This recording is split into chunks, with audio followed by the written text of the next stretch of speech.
Bienvenue à la causerie de ce mardi avec nous sur ce plateau, Constant Yawedéou, directeur de Radio Planète. Bonjour. Bonjour, chers confrères. Merci de votre présence sur ce plateau comme d'habitude. En face de vous, Eloge Ganaro, directeur général du quotidien Le Grand Matin. Bonjour. Bonjour Gilles Chris. Merci de votre Bonjour présence aussi. Ouais, Voilà. Et puis Mathias Sossou, lui aussi directeur général du quotidien Le Gongoneur. Bonjour. Bonjour, Gilles Chris. Merci à tous d'avoir répondu présent une fois encore à mon invitation. On va parler éducation essentiellement en ce mardi avec deux sujets au menu. D'abord, la position du front des syndicats de l'éducation mené par Eric Petos, qui a exprimé d'ailleurs le vendredi 16 août 2019, c'est-à-dire vendredi dernier, son opposition à l'évaluation diagnostique des enseignants initiée par le gouvernement. Ces enseignants qui sont agents contractuels de l'État à se reverser à partir de 2008. Et le Front exhorte ces enseignants à boycotter cette évaluation. Il estime notamment que l'issue de cette évaluation n'est pas vraiment clarifiée par le gouvernement. Est-ce que, Constant Yawedéou, vous avez l'impression que cette polémique devrait exister? Merci. Je crois que si une polémique du genre éclate, c'est pas compliqué, je vais dire, parce que ça va un peu de soi, puisqu'il s'agit d'emploi, il s'agit de réformer les choses d'une manière ou d'une autre, de bousculer les habitudes, et surtout dans un pays comme le nôtre, il faut parler d'emploi, il faut voir qui peut, qui ne peut plus, à un moment où ils ont déjà fait un certain nombre d'années dans le métier, et ça doit pouvoir apporter un peu de remous, parce que la question d'emploi dans notre pays aujourd'hui est une question assez cruciale, mais ce n'est pas pour cela que l'exécutif, le gouvernement aussi ne doit pas faire ce qu'il doit faire. Donc, tout employé face à des réformes, c'est logique que l'employé ait certaines réactions, mais on ne peut pas toutefois suivre, parce que l'employé a toujours voulu ce que l'employeur ne veut pas dans la même dynamique, oui. Parce que l'employeur a beaucoup d'autres considérations, il y a beaucoup de responsabilités également. Donc, que ça fasse un peu de remous, c'est évident. Seulement qu'il faut forcément que le gouvernement aille, parce qu'on sent qu'il y a une crise de confiance entre les travailleurs et le gouvernement et depuis un certain temps. Ce n'est pas le gouvernement qui est là, ne fait que subir les conséquences de beaucoup d'autres choses qui se sont déjà passées dans ce secteur-là. Et cette crise de confiance... Beaucoup de mandatures précédentes. Oui, beaucoup de... ce qui fait qu'il y a une crise de confiance, et ce que le gouvernement est en train de dire aujourd'hui fait peur à certains, malgré les explications et les garanties que le gouvernement est en train de donner. Je crois qu'avec le dialogue, on doit pouvoir s'en sortir et aussi faire confiance quand même à partir d'un moment donné au gouvernement pour y aller. Nous sommes en train de faire notre histoire. Si c'est dans 10 ans que ce que nous sommes en train de dire doit arriver, ça doit être encore plus compliqué pour nous que maintenant. Donc, chaque peuple doit constituer son histoire. Si les autres sont à ce niveau de développement aujourd'hui, je crois qu'ils sont aussi passés par toutes ces expériences. Et toute expérience vaut quand même la peine d'être faite quand c'est pour porter sur l'avenir. C'est vrai que lorsqu'on veut bousculer les habitudes d'un employé, il peut être mécontent. D'ailleurs, c'est normal, comme Constant le dit. Mais dans le cas d'espèce, l'employé, ce sont ces enseignants-là. L'employeur, c'est l'État. Et l'État a expliqué qu'à l'issue de ce texte, on n'a pas prévu licencier quelqu'un. On a prévu 3 débouchés. première issue de cette évaluation, ce sont les gens qui auront la moyenne, qui vont continuer, qui seront promus d'ailleurs. Mais ceux qui n'auront pas la moyenne vont garder leur classe, vont enseigner tout au long de l'année qui va suivre avec des cours de renforcement, des formations qui leur seront dispensées. Et on va leur faire un nouveau test à l'issue de l'année prochaine. Et si, avec ce deuxième test, ils n'ont pas eu toujours la moyenne, on va leur faire ce qu'on appelle la reconversion. Et le Garaho, pourquoi alors le Front estime qu'on n'a pas suffisamment expliqué l'issue du test, à votre avis? Vous voyez vous-même, Gilles Chris, après tout ce que vous venez de rappeler, que c'est clair que ça a été justifié. Dire que l'issue de cette évaluation, le gouvernement n'a pas été clair là-dessus, ce n'est pas vrai. Vous venez de parler de moyenne, n'est-ce pas?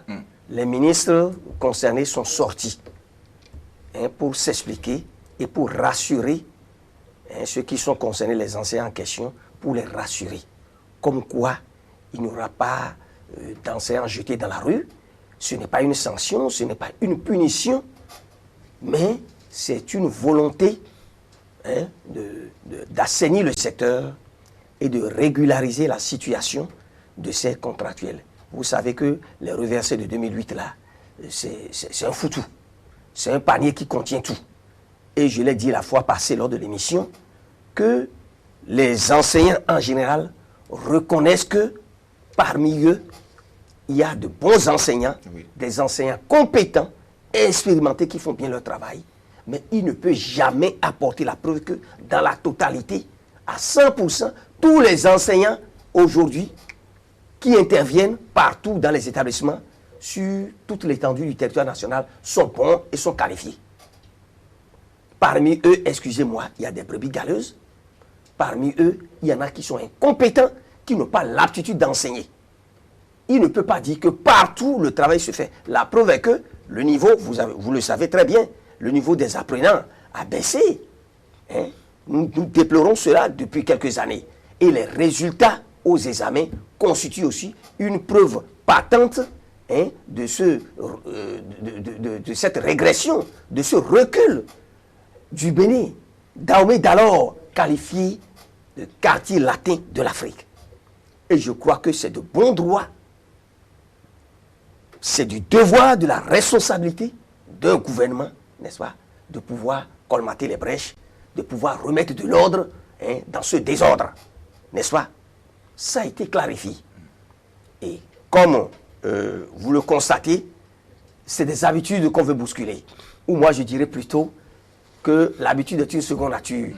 Ou je dirais encore, chasser le naturel, il revient au galop. Je voudrais dire que c'est des habitudes de syndicalistes, voyez-vous, qui pendant longtemps revendiquent. On a comme l'impression que c'est l'envie de défier un pouvoir, de défier un gouvernement, tout en reconnaissant à ces acteurs-là, à ces anciens-là, le droit de se prononcer. Parce que nous ne disons pas que, bon, ils doivent tout accepter et qu'ils doivent subir, même si ce n'est pas bon. Ce n'est pas là notre intention. C'est leur droit, n'est-ce pas? Lorsque ce n'est pas bon, ça concerne leur vie, ça concerne leur carrière. Si ce n'est pas bien, c'est de leur droit de se prononcer, de revendiquer ou de contester. Ça, c'est normal. Il ne faut pas dire qu'ils doivent se taire et subir et accepter tout. Mais si c'est justifié, puisque nous sommes aussi des citoyens, même s'ils ne sont pas des enseignants, nous sommes des citoyens béninois, nous avons tous constaté pendant des décennies que le système éducatif béninois traîne un mal qui persiste. Le fléau est là. Et qu'est-ce qu'il faut faire? Un gouvernement qui, n'est-ce pas, ne prend pas conscience de la situation et n'apporte pas les corrections nécessaires à ces insuffisances-là. C'est de l'irresponsabilité.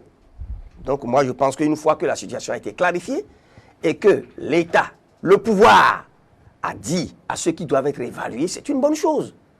Comment on peut comprendre que des enseignants qui savent qu'en leur sein, il y en a qui n'ont pas l'aptitude d'enseigner et qui constatent que la qualité de l'enseignement même, n'est-ce pas, pose problème et qui se rendent compte que les apprenants même traînent des tares, des insuffisances et qu'il y a de la médiocrité dans le travail qui est fait. Comment est-ce que ces enseignants peut-ils refuser d'être évalués, d'être formés?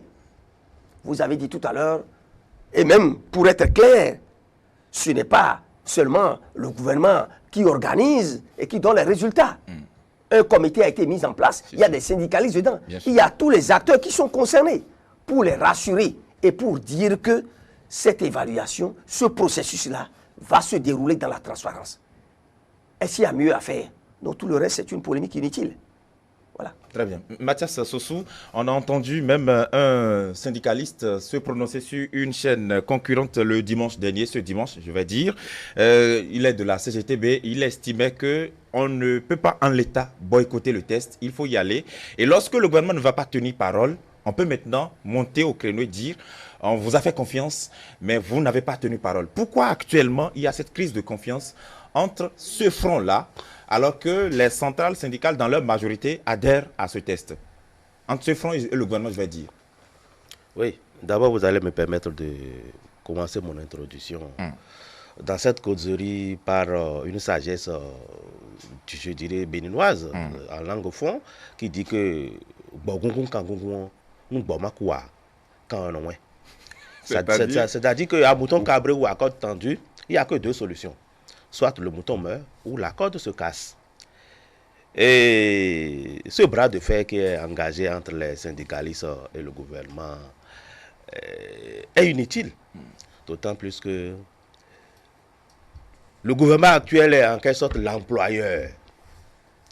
Et les enseignants reversés de 2008, disons les contractuels, sont des employés. Et figurez-vous, quand le gouvernement actuel engage des réformes dans chaque secteur, c'est comme ça, il y a des remous. Mais au finish, on ne fait qu'applaudir. Si les syndicalistes de leur côté ne croient pas en la bonne foi du gouvernement, bon, c'est de leur droit.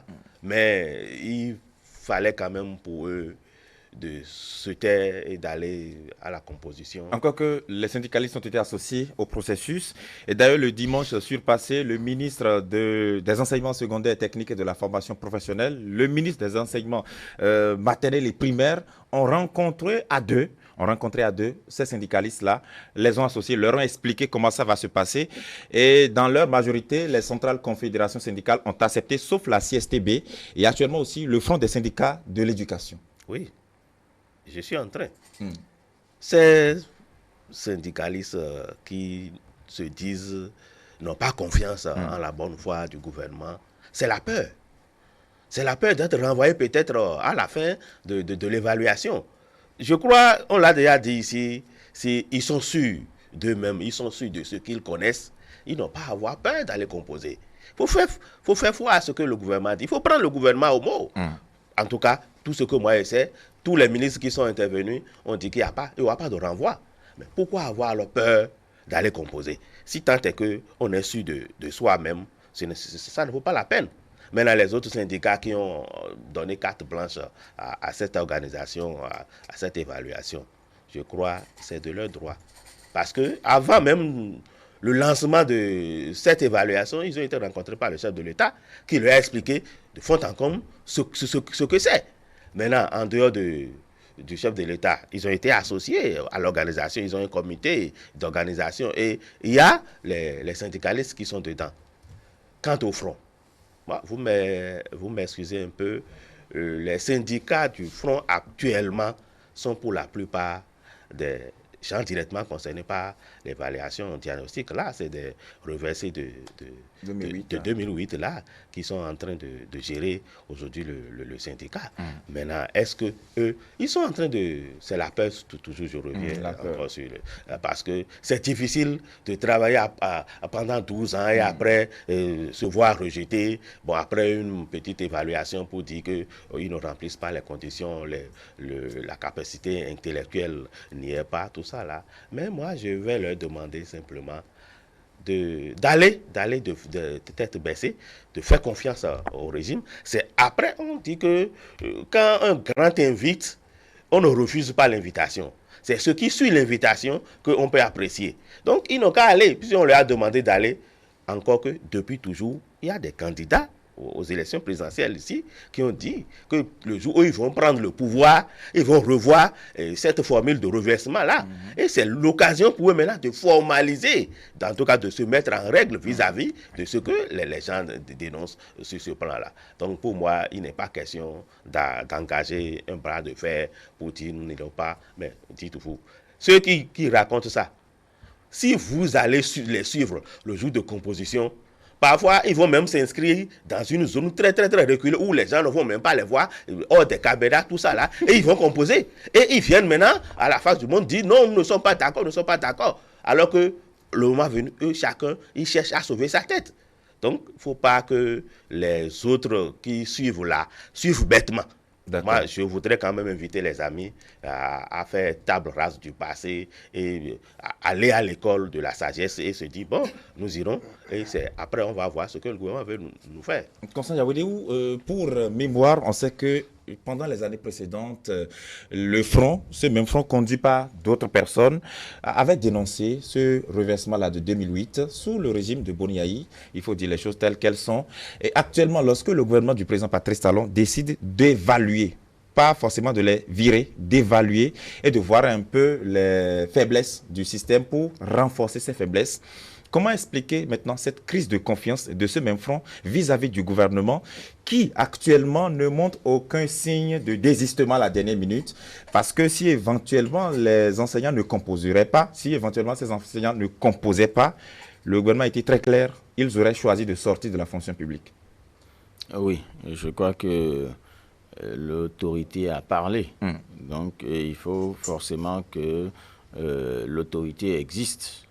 Parce que défier l'autorité tout le temps, je crois que ce n'est pas une très bonne chose pour l'autorité même. À partir du moment où il perd son pouvoir, ça devient compliqué pour tout le monde. Donc l'autorité doit rester, forcément. Mais je pense aussi qu'il y a aussi un problème de communication. Il y a un problème de communication parce que ça avait été annoncé une fois et ça avait déjà apporté beaucoup d'histoires, mais le gouvernement est revenu dessus. Je crois que c'est une bonne chose, sinon ça aurait fait une fuite en avant pour que force puisse rester à l'autorité forcément. Et donc tout le reste, à partir du moment où on sait que quand l'autorité prend la décision, ça doit pouvoir avancer. Donc le reste, c'est le dialogue, c'est la communication et je crois que c'est à ce niveau un peu que le problème se pose. Pourquoi? Parce que nous sommes dans un pays où tout est politisé. Nous sommes dans un pays où tout est politisé et aujourd'hui, reconnaissons que quand c'est des ministres qui parlent, on prend avec pincette, on émet beaucoup de réserves.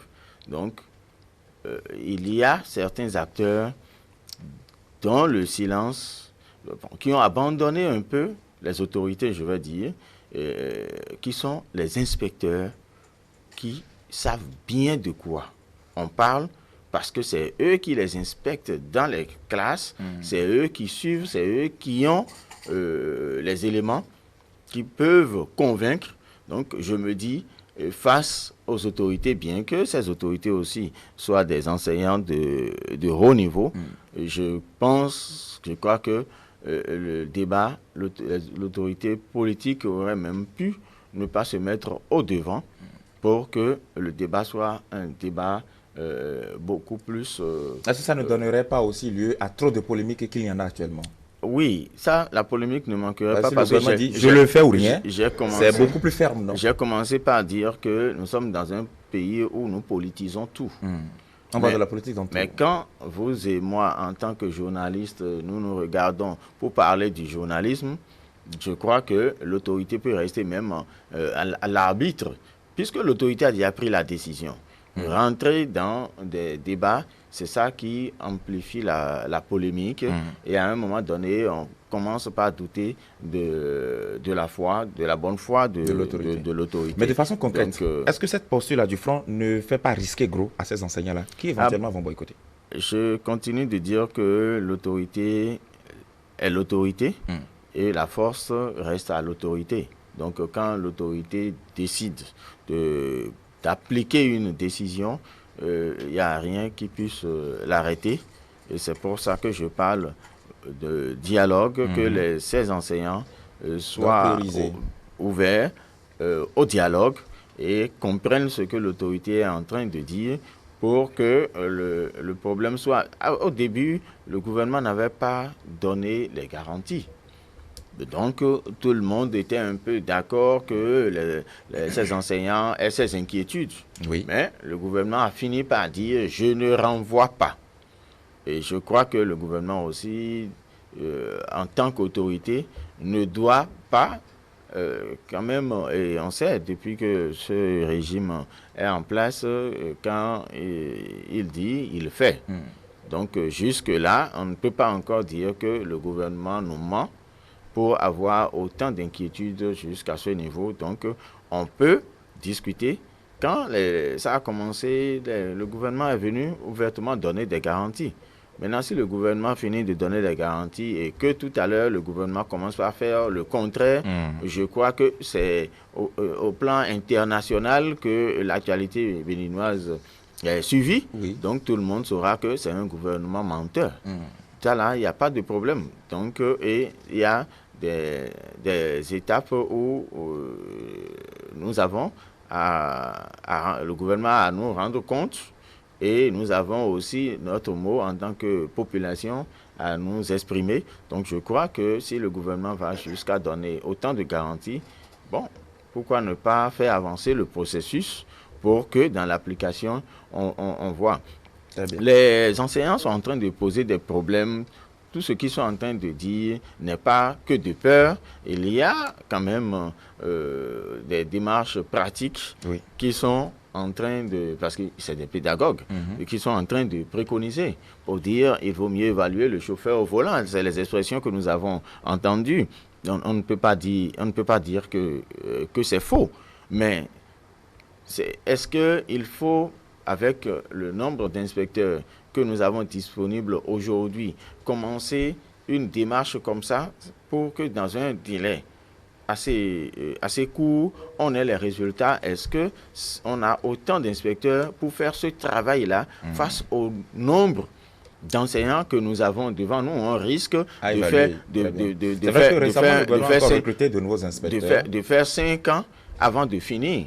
Mais pendant 5 ans, le dégât est déjà chose. Donc, si le gouvernement est dans une certaine démarche qui doit lui permettre de faire le travail de façon méthodique, il faut aussi comprendre, parce que c'est trop facile de rester de l'autre côté et d'apprécier. C'est quand on est dedans qu'on voit les difficultés à la gestion. Et donc, il faut aussi comprendre que le gouvernement aussi est dans son rôle et doit faire ce qu'il doit faire, et qu'un gouvernement ne peut jamais penser mal de ses concitoyens. Eulous Ganaro, le front joue-t-il avec le feu? Oui, le front joue évidemment avec le feu. Dans la mesure où, vous savez aujourd'hui, il faut dire les choses clairement. Ce n'est pas tous les enseignants dans leur ensemble qui contestent. Il faut faire la part des choses. Est-ce que le front aujourd'hui, n'est-ce pas, est mieux placé, mieux indiqué pour répondre au nom de tous ceux qui veulent être évalués, ceux qui ont été ciblés? D'accord? Mais peut-être même au sein du front, peut-être même qu'il y en a, bon, même si leur voix ne porte pas pour le moment, il y en a qui disent, bon, quand même, c'est pas mauvais d'être évalué. D'accord? Donc, ce n'est pas que le front représente tous les enseignants du Bénin. Ce n'est pas ça. Ou tous ceux qui veulent être évalués. Moi, je suis sûr aujourd'hui que parmi l'ensemble de ceux qui veulent être évalués, il y en a certainement qui ne constituent pas une minorité. Il y en a qui pensent que c'est objectif, c'est raisonnable, c'est pour le bien fondé. Hein, ça va dans un bon sens, cette décision du gouvernement. Certainement, il y en a. Et ils ne sont pas minorités, ils sont nombreux. Donc, c'est pour vous dire que la démarche de l'autorité est responsable. Constant Yahweh a parlé tout à l'heure, mais moi, je mets un bémol pour dire que, mais écoutez, est-ce qu'il y a mieux que les autorités concernées du secteur, les ministres, pour venir rassurer, pour venir clarifier? Vous avez entendu le même fond, dire que bon, l'issue de ces évaluations, ça n'a pas été bien clarifié par les autorités. Ça veut dire qu'ils veulent des assurances, n'est-ce pas, de l'autorité même, et non d'un, excusez-moi, d'un simple directeur ou d'un simple serviteur de l'État qui vient leur dire, écoutez, il aura plus de peur que de mal. Non. Alors, qui est mieux placé pour rassurer? Parce que c'est une question de responsabilité. Mathias l'a si bien dit tout à l'heure pour dire, mais écoutez, l'autorité a dit qu'il n'y aura pas de casse. Personne ne sera jeté dans la rue. Allez d'abord, et puis après, vous aurez le temps, vous aurez raison d'apprécier, de dire, écoutez, la parole n'a pas été respectée.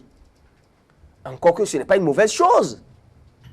Lorsque tout le monde sait que, aujourd'hui, il y a des enseignants considérés comme des canards boiteux, qui ne sont pas encore, qui n'arrivent pas encore à marcher au rythme de tous les efforts qui sont faits pour que nous puissions aller vers l'excellence. Parce qu'en réalité, il s'agit de cela. Nous ne pouvons pas continuer pendant que nous sommes tous confiants et convaincus que le secteur de l'éducation peut contribuer énormément au développement de notre pays. Nous ne pouvons pas accepter que continue par avoir des taux d'admissibilité zéro dans des établissements. Donc les réformes du gouvernement sont justifiées. C'est vrai que c'est difficile, comme je le dis souvent, ça nécessite des sacrifices, des grincements de dents. Mais est-ce que c'est une raison pour vouloir défier à tout prix l'autorité? J'ai comme l'impression que c'est des habitudes que nous avons perpétuées. Syndicalistes, non, ça ne passera pas avec nous, ceci, cela. Vous voyez, on sent cela.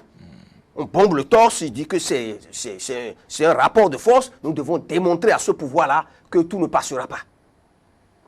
Évidemment, vous avez vu tout ce qui s'est passé avec les grèves dans ce pays-là. Il a fallu que l'autorité, de manière responsable et courageuse, n'est-ce pas, légalement prenne des décisions et par le vote des lois, nous sommes arrivés au Bénin ici, n'est-ce pas, à, comment dire, colmater les brèches. Sinon, les grèves ont fait trop de dégâts. J'ai dit, nous sommes d'accord. Il y a des revendications qui sont justes, qui sont légitimes, que les travailleurs revendiquent quand ça ne va pas. Mais il faut que ces revendications-là soient objectives et tiennent compte de la disponibilité des ressources de l'État. Alors là, si on doit tout le temps s'opposer aux réformes et combattre les réformes-là, n'est-ce pas, l'État, le pouvoir, n'est-ce pas, comboussu de l'autre côté, et à qui nous exigeons de travailler pour l'enracinement de la démocratie et le développement de ce pays-là, le pouvoir va simplement déposer les armes. Donc nous devons savoir que nous sommes tous concernés. Aujourd'hui, normalement, tous les parents d'élèves, toutes les populations doivent soutenir un État qui dit « je dois de manière courageuse jouer mon rôle ». Parce que les parents d'élèves savent que là, il y a mal donne, il y a problème. Un secteur où par le passé, des Béninois, des Dahoméens ont fait la fierté de leur pays à l'étranger, au Sénégal, en Côte d'Ivoire et ailleurs. Nous voyons des apprenants, des gens qui sont formés, qui sont incapables de bien lire, de bien parler le français. Ce n'est pas possible. Et je reviens sur ce que j'ai dit tout à l'heure pour dire que les enseignants eux-mêmes, de manière honnête, savent qu'en leur sein, il y a de mauvais grains. Il y a de mauvais grains.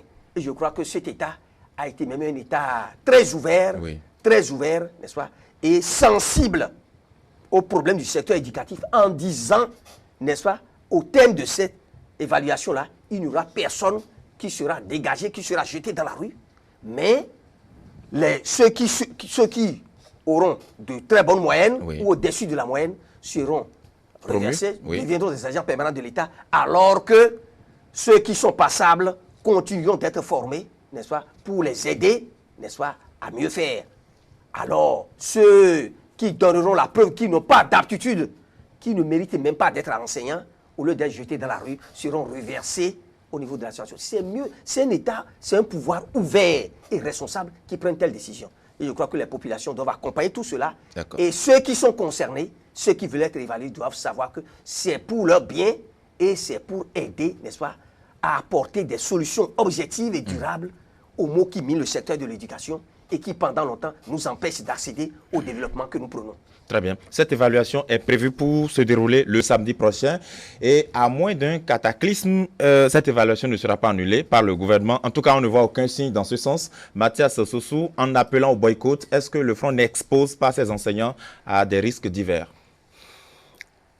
Les risques sont même énormes parce que je crois et les enseignants même ne vont pas accepter de tomber dans ce piège. Sinon, quel est l'argument que les responsables du front avancent?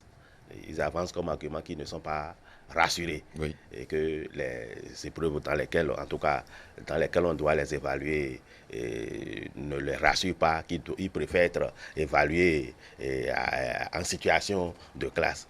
Mais écoutez, si vous ne connaissez pas la chose, comment vous pouvez l'enseigner? Mais il y a une adage qui dit que ce qui se conçoit bien s'énonce clairement. Et les mots pour le dire arrivent aisément. Nicolas Boileau. Ah, d'accord. Si eux-là, ils ne maîtrisent pas ce qu'ils veulent enseigner, comment ils peuvent arriver à être testés à l'étape pratique?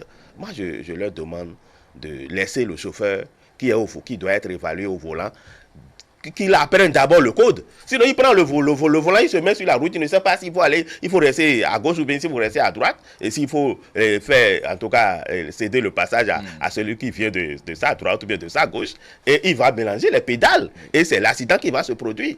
Donc, ces enseignants, ces syndicalistes qui appellent au boycott, je leur demande de ramener la balle à terre, parce que ce qui va se faire cette fois-ci, ce n'est pas de l'amusement. On peut dénoncer, mais pas boycotter. Pas boycotter. Ils peuvent dénoncer, mais pas boycotter. Écoutez, dans les autres secteurs où il y a eu réforme, les gens ont dénoncé. Moi, j'ai vu Michel Adjaka dans ce pays. C'est grâce à ces dénonciations que j'ai connu Michel Adjaka.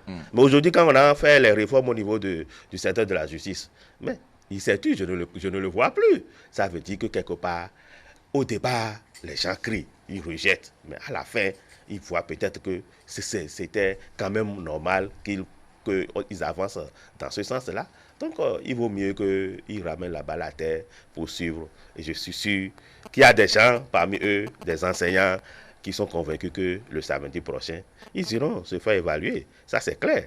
Il n'y a pas de doute en cela. Ça va se réaliser. Très bien. On va évoluer, si vous le permettez, Constant Yaoudéou. Parlons maintenant toujours du secteur éducatif, mais avec une autre décision du gouvernement qui, elle, ne suscite aucune contestation pour le moment. En tout cas, l'introduction de la langue anglaise, déjà dans l'enseignement primaire, avec le gouvernement qui, déjà, en sa séance du Conseil des ministres du 2 août 2017, avait pris cette décision d'introduire l'anglais dans le système éducatif béninois.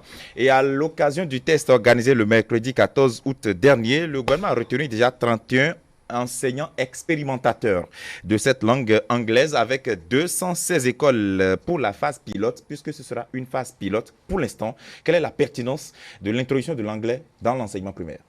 Merci. Pour nous, Béninois, l'introduction de l'anglais dans l'enseignement primaire est une nécessité, je vais dire, ou même une obligation pour nous.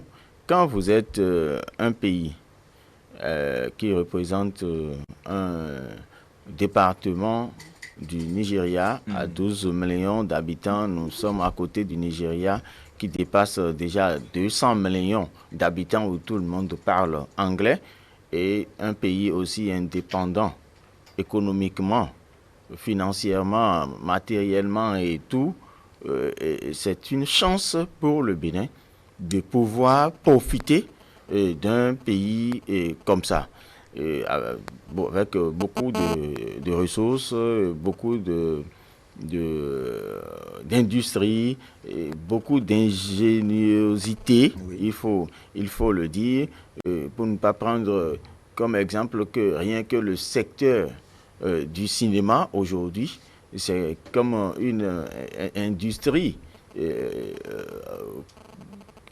un peu à l'image des États-Unis aujourd'hui. Il y a des chaînes de télévision. Si les Nigérians ferment aujourd'hui l'industrie cinématographique, on voit déjà ce qui va se passer. Donc vous voyez déjà ce qui se passe. Nous avons beaucoup d'acteurs au Bénin ici qui peuvent en profiter par exemple, mais rien qu'à cause de la langue, ils ne peuvent pas intégrer. bien que les États soient en train de prendre beaucoup de décisions pour faciliter l'intégration sous-régionale. Donc c'est pour dire que notre proximité avec le Nigeria, nous n'en profitons pas du tout. Et un handicap, c'est la langue. Vous voyez, parce qu'on ne peut pas évoluer ensemble avec eux. De l'autre côté, vous voyez le Ghana, que tout le monde est en train d'apprécier. Aujourd'hui, c'est un pays anglophone également. Mais nous sommes au milieu là avec le Togo et on voit comment nous évoluons. Nous devons avoir honte pour dire, mais est-ce qu'on peut avoir la richesse à droite, à gauche et rester dans l'état où nous sommes? Et pendant combien de temps encore? Vous voyez? Et là où on est en train de parler de l'intégration sous-régionale et tout ça, nous devons sentir que nous ne sommes pas en train de... Regardez, il y avait c'est aujourd'hui des Béninois qui sont, et quelques Nigériens qui sont en train de faire Tchoumeka dans le pays. Mais avant, c'était les Ghanéens. C'était les Ghanéens, mais eux tous sont rentrés parce que chez eux, quelque chose a changé et tout le monde parle de l'essor économique, l'essor du développement du Ghana. Et nous sommes entre le Nigeria et le Ghana et ça se passe comme ça. Donc c'est depuis longtemps qu'on devrait penser à l'introduction de l'anglais dans les écoles privées, dans les écoles déjà primaires. Et une dernière chose que je vais dire à ce niveau aussi est que il faut reconnaître que la science est mieux portée aujourd'hui par l'anglais. Les autres langues, je ne les défie pas, mais aujourd'hui, la science universelle, c'est beaucoup plus avec l'anglais que nous avons ça. Donc, si nos enfants doivent désormais intégrer le système mondial de l'éducation ou du développement, je crois qu'on ne peut pas abandonner l'anglais aussi. Même la phase pilote dont on est en train de parler, au fait, c'est la concrétisation de la phase pilote. Il y a une phase pré-pilote qui a même déjà commencé. Donc, l'État, le gouvernement s'est rassuré et s'est dit, nous n'avons pas mal décidé en ce moment, puisque ce que nous avons commencé, c'est concret, ça a porté, et il faut maintenant formaliser ça. Et je crois que c'est une très bonne chose. Tout à fait, c'est une initiative du gouvernement du président Talon qui sera salutaire pour ce pays, n'est-ce pas? L'introduction de l'anglais dans les études, dans les écoles, non pas que ça n'a jamais été fait. Ça a été fait, mais c'est relégué au second plan. L'anglais n'était pas la langue officielle de travail au Bénin, la première langue, non. Même dans les collèges, moi, de mon temps, de mon époque, au cours primaire, il n'y avait pas d'enseignement d'anglais. C'est seulement au collège à partir de la classe de 6e. Et pendant longtemps, ça a été comme ça. Mais avec le temps, les gouvernements qui se sont succédés, les pouvoirs qui se sont succédés ont pris conscience de cela. Mais n'ont jamais pris la mesure qu'il faut pour pouvoir l'appliquer. De façon concrète. Et pour parler simplement aujourd'hui, et voyez, l'anglais, avec tout le temps que nous avons fait dans les établissements scolaires, dans les universités, il y a beaucoup d'ouvrages qui sont édités en anglais, mais que parfois les élèves, les étudiants n'ont pas la possibilité ou n'arrivent pas à exploiter parce qu'ils ne maîtrisent pas l'anglais. Beaucoup plus en anglais, d'ouvrages en anglais, qu'en français. De l'autre côté, il y a également beaucoup de bourses d'études en anglais. Les étudiants même le disent, pour dire, écoutez, si on était bien formé en anglais, on pouvait profiter de ces opportunités-là. C'est des limites, c'est des handicaps. Et également, pour parler terre à terre, dans les affaires, dans le business aujourd'hui, écoutez, le français fera quoi? Vous amènera quoi au juste? Avec ce que nous voyons aujourd'hui, les atouts qu'il faut dans le business, l'anglais, bien d'autres langues, mais pour un pays comme le Bénin, un pays africain, il faut la promotion de l'anglais. Dans les affaires, ça marche. Constant Yahweh tout à l'heure parlait du Nigeria, la proximité du Nigeria, n'est-ce pas? Même ceux qui n'ont pas l'anglais propre, ne maîtrisent pas l'anglais propre en tant que tel, avec, comment ils appellent ça, le broken déjà, arrivent à se tirer d'affaires pour parler terre à terre. C'est ça. Alors pour aller au plus haut niveau à l'international, avec aujourd'hui les pays occidentaux, quand vous parlez des États-Unis, quand vous parlez de la Grande-Bretagne et tout ça, là, vous voyez les opportunités qui s'offrent aux autres pays. Nécessairement, il faut l'anglais. Et je voudrais donner un autre exemple en parlant de nos fonctionnaires internationaux. Quand vous postulez aujourd'hui à des postes internationaux, aussi bien au niveau de l'ONU ou au niveau d'autres institutions, mais vous ne pouvez pas compter uniquement sur le français. Vous risquez d'être battu par d'autres d'autres candidats. Et c'est en cela que le Sénégal, la Côte d'Ivoire et bien d'autres pays nous ravissent la vedette. Il faut que nous en prenions conscience. Donc c'est une bonne chose. C'est vrai que les autres pouvoirs ont pris conscience de cela, n'ont pas pu atteindre cet objectif-là, mais ce gouvernement est en train, n'est-ce pas, de faire quelque chose de bien en prenant une décision aussi courageuse. Nous allons en tirer le bénéfice, nous aurons, n'est-ce pas, nous aurons les avantages et ça va profiter aux élèves, aux étudiants et à tous les Béninois qui, n'est-ce pas, prendront ça. Et pour finir, je ne sais pas récemment, un dernier exemple, je ne sais pas si c'est en Algérie, un pays là, qui est en train de décider carrément de laisser le français de côté en disant qu'aujourd'hui c'est l'anglais qui fait le rayonnement des pays et qu'il faut faire la promotion. C'est quel pays? Le Gabon. Et qu'il faut faire plutôt la promotion de l'anglais dans les écoles, dans les universités, qu'il faut plutôt permettre à l'anglais de prendre le pas sur le français. Voilà. Très bien. Mathias Sossou, de quel œil voyez-vous cette décision du gouvernement d'introduire l'anglais déjà dans l'enseignement primaire? Et je le vois sous un œil de sage qui est assis sous son âme. Et qui voit loin. Qui voit loin. Parce que aujourd'hui, l'anglais n'est plus à démontrer. C'est une langue qui est même peut-être la mieux parlée au monde. Parce que à côté du français, bien sûr. Le français est la 5e langue la plus parlée au monde. Voilà. Donc l'anglais est en avance d'ailleurs. Oui. Ok, ça veut dire que le gouvernement actuel a bien fait de quand même demander aux enfants de s'habituer à cette langue-là depuis le primaire. Vous imaginez un enfant qui fait le primaire jusqu'au CM2 et il réussit au CP, il va au collège en 6e, il est en classe, le professeur d'anglais vient, il dit mais Tony, go to the blackboard. Il ne sait même pas ce que ça veut dire blackboard. Alors que si déjà au primaire, il connaissait déjà ce mot-là, cette phrase-là, hello de Tony, good morning. Si déjà il connaissait ces petites expressions au primaire avant d'accéder au collège, je crois que ce serait un plus pour lui. Et il ne perdra plus du temps à apprendre ces petites expressions avant de commencer à étudier vraiment les bouquins qu'on leur demande d'utiliser en classe. Ça veut dire que quelque part, le gouvernement est en train de voir très loin. Et nous n'allons pas dire que on ne peut même pas se permettre d'apprécier en bien ou en mal. C'est une bonne décision seulement que le gouvernement a prise d'introduire l'anglais au primaire.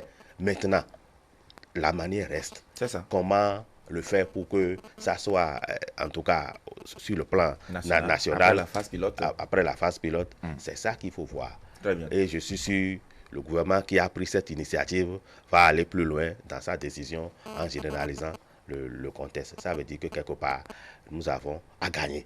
Quelqu'un qui achète un petit comprimé dans une pharmacie aujourd'hui, la notice qui est écrite dessus, c'est en anglais. Quand vous ne connaissez pas l'anglais, vous n'allez nulle part.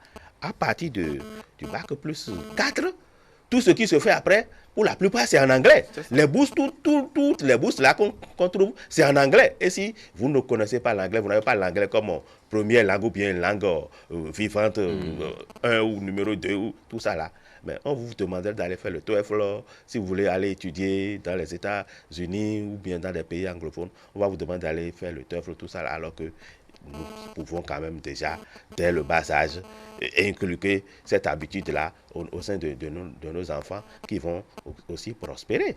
Si le gouvernement trouve que c'est mieux de le faire maintenant, c'est pour que demain, l'anglais ne constitue pas une langue qu'on va obliger quelqu'un à apprendre. Ils vont déjà se l'approprier et déjà de façon naturelle. Et à partir du collège, ils vont l'aimer davantage. Puisque pour certains, l'anglais, c'est la bête noire. Et on choisit d'assister, de participer au cours d'anglais comme on veut. Et si on n'est pas content ou bien on n'est pas d'accord avec le professeur, ses manières de faire, on fuit. À 16 heures, on va rester derrière les salles de classe pour causer ou s'amuser, alors que c'est une langue qu'il faut s'approprier. Je crois l'anglais, c'est comme notre langue maternelle que nous parlons à la maison. Nous devons l'apprendre comme si c'était le français. Et ça va pouvoir nous aider après. Comme ils l'ont dit, l'important maintenant, c'est la qualité. Parce qu'on apprend l'anglais pendant cette année, déjà dans l'enseignement, au moins de la 6e en terminale, sans pour autant avoir le bac avec un niveau acceptable en anglais. Déjà dans le français, qui est notre langue officielle, il y a des problèmes.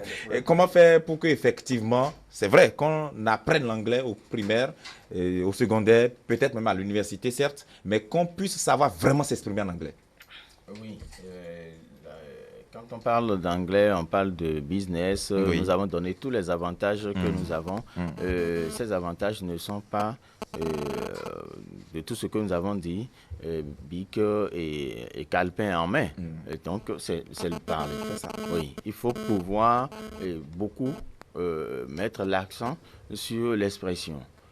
Vous voyez, mais je crois que à partir du moment où le diagnostic a été posé, tous les problèmes vont sortir et nous avons de bons professeurs d'anglais qui vont encadrer cette initiative et ça doit pouvoir donner.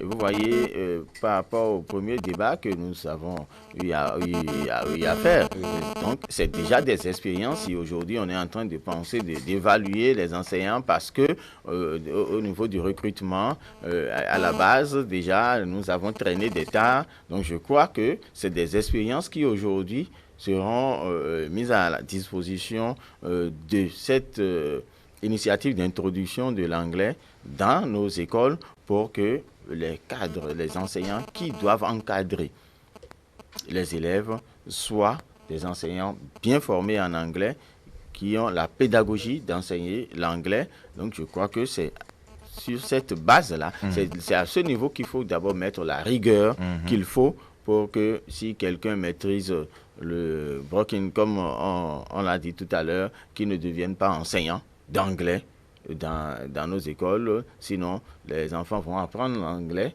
mais les opportunités en Grande-Bretagne, ils ne pourront pas. Aux États-Unis, ils ne pourront pas. Et dans d'autres pays, parce que chaque pays a aussi son anglais. Donc, il faut que la base, tout au moins, soit une base assez solide pour que le reste soit l'adaptation à la fin. Donc, je crois qu'il faut qu'au niveau des enseignants qui doivent gérer cette situation, on mette déjà du sérieux, puisque la démarche, on l'a déjà vu, la démarche est assez rigoureuse, pédagogique. Le gouvernement ne s'est pas jeté dedans, parce que le gouvernement aurait pu recruter tous ceux qui peuvent dire hello aux enfants et se faire son buzz. On va dire le gouvernement est en train de recruter encore d'autres catégories d'enseignants et tout, mais on parle d'expérimentation, on parle de démarche progressive. Donc je vois que le gouvernement a pris la bonne décision, parce qu'il ne peut pas être en train de corriger de l'autre côté et gâter de l'autre côté. Donc je crois que si ça va progressivement comme ça, avec beaucoup de rigueur, on pourrait aller loin. C'est quand on rate le début que la finalité donne des difficultés. C'est vrai que déjà depuis 3 ans, le rectorat de l'université d'Abomey-Calavi avait décidé que tous les étudiants désireux de faire un master puissent déjà s'inscrire en anglais, tout au moins, à défaut peut-être d'avoir suivi une formation en anglais, que déjà à partir de master, qu'on puisse faire l'anglais. Ça a suscité tellement de contestations, mais aujourd'hui, vu un peu le caractère important de la langue anglaise, où déjà dans les travaux de recherche, même en thèse, vous devez faire l'abstract en anglais, où on va payer des gens qui connaissent l'anglais pour qu'ils vous rédigent le résumé en anglais ou qu'ils traduisent ce que vous avez fait. Et parfois, ces résumés-là ne respectent pas l'esprit dans lequel on a fait certaines phrases. Est-ce qu'aujourd'hui, on ne peut pas se réjouir effectivement de ce que, en matière de développement, si effectivement on prend soin de cette réforme, qu'on ira loin? Voilà, je te remercie, Gilles Christ, pour dire que nous sommes sur le bon chemin. Le gouvernement du président Talon est sur le bon chemin. Parce qu'il ne sert à rien, n'est-ce pas, seulement de critiquer, de contester, n'est-ce pas? C'est bien de contester de manière juste, de manière raisonnable, quand c'est objectif. Mais, je le dis souvent, un État, un pouvoir qui dirige, n'est-ce pas, ça ne relève pas, c'est-à-dire l'issue.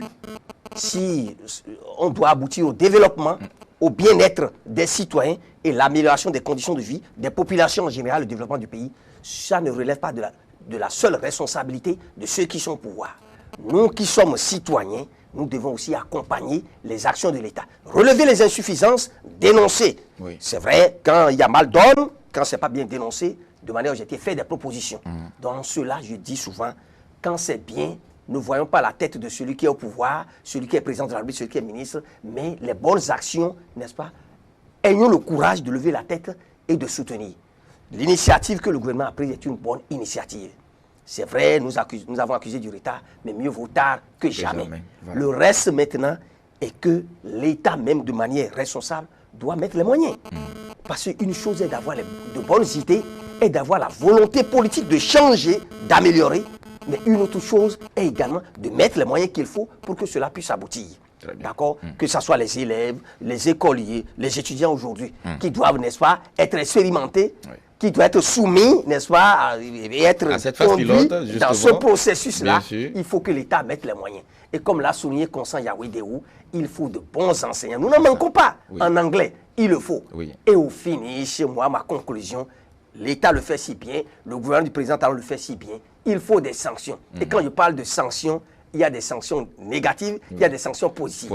Ceux qui font mal doivent être sanctionnés, mais ceux qui sont bien, ceux qui font bien, il faut pouvoir les récompenser pour les encourager et susciter, n'est-ce pas, d'autres efforts, dans ce sens. Pour que tout puisse aller dans le bon sens pour le bien de notre pays.